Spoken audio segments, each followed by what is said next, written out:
Angeles, where the late great Nipsey Hussle's mural was vandalized. And on the line to discuss that and street politics in general, I have Big Scooby. How are you, Big Scooby? What's up, Dusty Vision? What's up, homie? Man, nothing much, man. Appreciate you joining the program, man. Well, when you got the news about Nipsey Hussle's mural being vandalized, what were your first thoughts? I mean, I looked at it from two ways. When Kapone Young did that, you have you could do it for clout, but at the same time, they enemies. You see what I'm saying? So it's like it depends on how you want to look at it. If you're doing it for clout, that's disrespectful. You see what I'm saying? If you're doing it for anyway, it's just disrespectful. That's a problem because out of all the sets, that particular set, the 60s, is a very reputable, big. They have the numbers, but Englewood family do too. You see what I'm saying? Mm-hmm. And so when he did that, I'm like, man, that's bold. Just to do that in that area, that's like ground zero for the 60s. Mm. So I'm like, you got to have. I don't know if he did it late at night, early in the morning. He had to, but you got to be fast and because you taking that's a risk. Mm. You see what I'm saying? Yeah. So I was like, man, even just all the police that be around there, it's so much stuff that happened within that area. You see what I'm saying? Tourists and when I was growing up, oh man, dog, you got so many tourism, the police. It's actually better than that because when I was growing up and you seen them pictures with Nip and all them dudes in the plaza, that shit is true. You talking about 30, 40 people in that plaza. It was always something that went down in that plaza. You see what I'm saying? So it's like, for you to do that in that area, you're taking a big risk, and you stupid, Yeah, and from what I seen online, he look young, maybe like early 20s or something like that. You know what I'm saying? It look like he don't really give a damn. Yeah. You know how that go. Yeah. So, talk to me about the street politics side of this. We know about the clout and how people are turning up now with the clout and trying to disrespect each other, as much as possible. Talk to me about the street politics side of this because street banging and, crossing out gangs, it's always been a thing. But how is this different? It's or is it? You know what I'm saying? It's well, okay. If you want to take it back to the 70s, these were two particular gangs have already been enemies, right? But the 60s been mainly feuding with like the Hoovers and A-Trays, mainly the A-Trays. So, but yes, they do have, enemies with Englewood families. Englewood family is a very large set, very large. You see what I'm saying? Englewood right down the street. So it's a problem because it's basically you just deface, and they defaced the mural before. This is not just them, but I'm saying like the other Nipsey mural got vandalized. I don't know who did that, but this has happened before. This also happened in like another state, I think in like Connecticut or something like that. Yeah, Connecticut. Yeah, this also happened before. I think that person was just on some BS, but like this man was like the face of the Rolling 60s, pretty much. You see what I'm saying? Like he was the face. He was a celebrity, but he was also from there first. You see what I'm saying? Mm-hmm. So it's like, I get it if it's just the gang shit. I get it, right? But also, like, if you're an affiliate, non-affiliate, non-banger, whatever, that's not that's not the person to really do it to. The city love that boy. You see what I'm saying? When you talk about Nip, it's a very sensitive subject, bro. I'm gonna be honest with you. Like, it's a very tricky and sensitive subject because I'm not saying it can be life or death, but it's like you got to watch what you say around who. You see what I'm saying? Mm-hmm. Like some people will say, well, he wasn't known until after he passed, stuff like that. And I understand everybody didn't catch on to the wave. You see what I'm saying? Mm-hmm. Everybody's, they listen to who they listen to. But it's like when you're talking about that dude, particularly in LA, like you gotta watch how you say it because people love that dude. I'm talking about this person was a person that I've real deal seen who was accessible. You see what I'm saying? Like he'll help you out, he'll look out for you, but he was actually there. You see what I'm saying? It wasn't like a dude that was far away and did some charity and just, took the credit for it. Yeah. This guy was on ground zero. So when you do that, you disrespect him like that, that's problems. Like now, my thing is, I don't know if family's gonna back this little dude up or not. I don't know if they're gonna back him up or not. You back him up or not, it's a problem on the 60s side, but the 60s ain't no joke.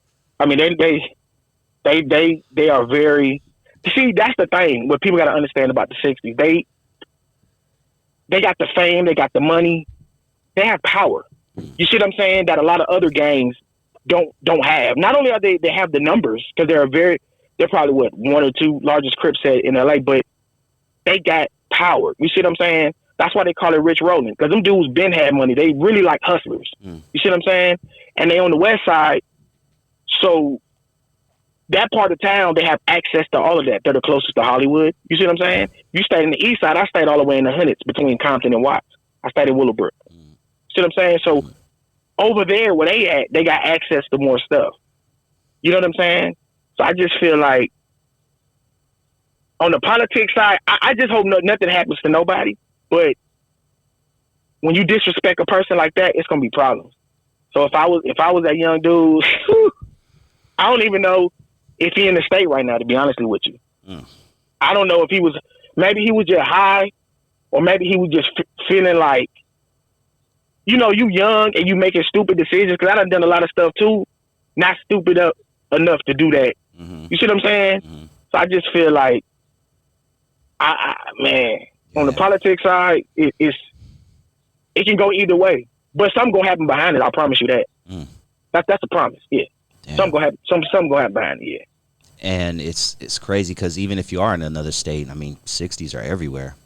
Let me tell you something, man. Neighborhood. I went to Atlanta. Neighborhood is everywhere.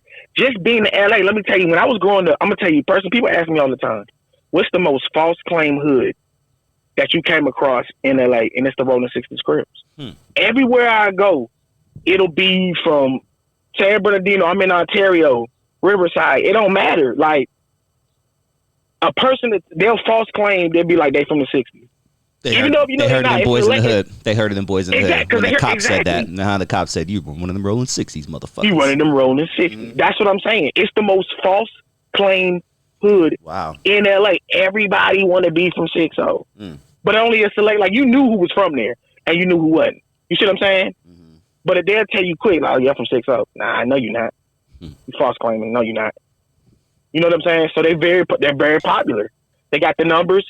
They deep neighborhood. They got the alliance. See, that's another thing too. You got to watch out for, because families is a very large set now in Englewood.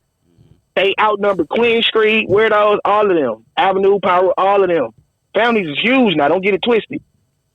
But when you got to think in the neighborhood, the alliance, man. You got Compton neighborhoods. You got the blocks, 5-5, all of them. 30s. 40s, I heard like 40s and 60s had like a little rift. I don't know if they still neighborhood, maybe not. I don't know. But you still got 90 all the way to the hundreds. Like that alliance with neighborhood is deep. And them boys deep. You see what I'm saying? So if it's like a clicked up type of thing, then nah, that's a problem. You see what I'm saying? Nipsey Hussle put his life on the line, man, for that store and everything he put around there. You know, he had people in that Fatburger, that same restaurant that he faced that mural. He put the Crenshaw uniforms on them. He had a lot of stuff going on, man. The back to school drives. I mean, for you to do that to that person, that's disrespectful. And like I say, it's very tricky because people's emotions, when you start saying things about him, certain things about him, it can go upside down. You feel me? Yeah, man. Well, hopefully we don't lose any lives to this, but unfortunately, like you said, it's probably negative's gonna happen. Not endorsing it, but it is what it is. Yeah. It is what it is, unfortunately. Damn, man. Yo, Big Scooby, it's been a pleasure, man. Do you have anything you want to promote? You know, the floor is yours, man. Yeah, you can do my Instagram at DJ_Hood, HODD. That's DJ_Hood, HODD. Dusty Vision. Thank you for having me on, homie. Just give me a little bit of peace, steady job and some food to eat. Just give me a little bit of peace, steady job and some food to eat. Just give me a little bit of peace, steady job and some food to eat.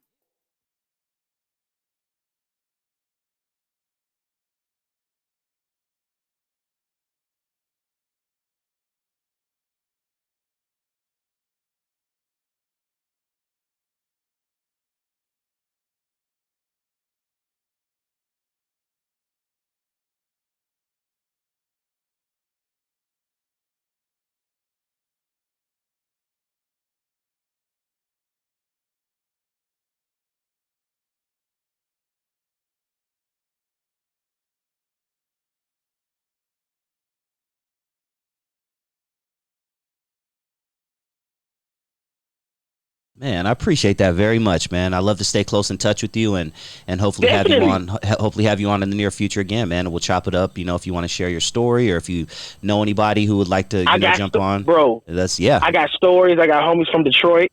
I got stories. All right, I got stories. we'll talk, man. I got you locked in my phone, so I'll definitely be close in touch, man. And I'm gonna be releasing this episode within the next 24 hours since the topic is so hot. So, yeah, man, I'll talk to you soon. All right. All right, be safe, bro. You too, homeboy. Peace, man. Peace.